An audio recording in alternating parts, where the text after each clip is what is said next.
අයිබෝන් කියලා පිළිගන්නවා ජීවා සිම්පල් ලයිෆ් YouTube channel එකට.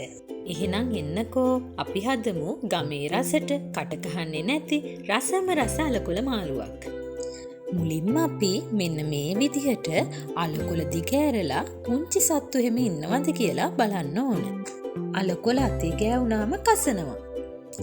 හරියට උයාගත්තේ නැතොත් කට කසන්න වෙනවා. කට කසන්නේ නැතිව හරියටම රසම රස අලකොල මාළුවක් හදන හැටි තමයි මම අද ඔයාලට කියලා දෙන්නේ. සාමාන්‍යයෙන් අලකොල වේලලා තමයි උයන්න ගන්නේ. හැබැයි අද මම මේ හදන විදියට හැදුවොත් කඩෙන් ගෙනාපු ගමන් උනත් අලකොල කට කහන්නේ නැතුව උයා ගන්න පුළුවන්. දැන් අපි මේ විදියට හොඳින් හොද ගන්න ඕන. මේ විදියට කොළ අල්ලනකොට අත පොඩ්ඩක් කසන්න වෙනවා. ඒ ගැන හිතන්න එපා. ඒක හරියනවා. දැන් අපි මේ කොළයි දඬුයි වෙන් කරගමු.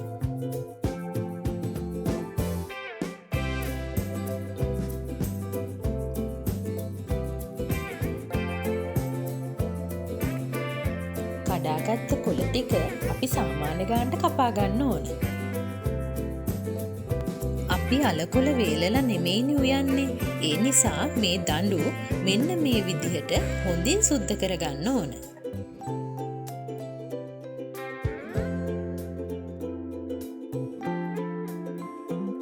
මේ සුද්ධ කරගත්ත දඬු ටිකත් අපි සාමාන්‍ය ගානකට කපා ගමු.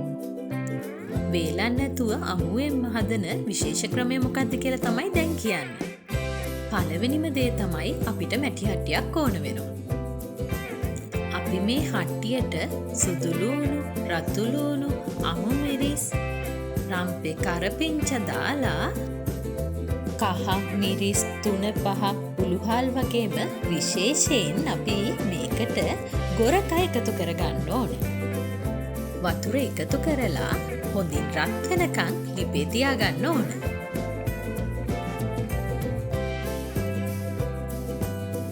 මෙන්න මේ වගේ වතුර නටනකොට අවශ්‍ය ප්‍රමාණයට ලුණු එකතු කරගන්න ඕන. දැන් අපට කපාගත්ත කොළයි දඬුයි එකතු කරගන්න තමයි තියෙන්නේ. හට්ටිය පිරෙන්නම තිබුණට ඉව්වහම මේක හරි පොඩ්ඩක් වෙනවා. අලකොලවල කොළ පාට යනකම්ම ලිපේ තියලා හොඳට උයා ගන්න ඕන.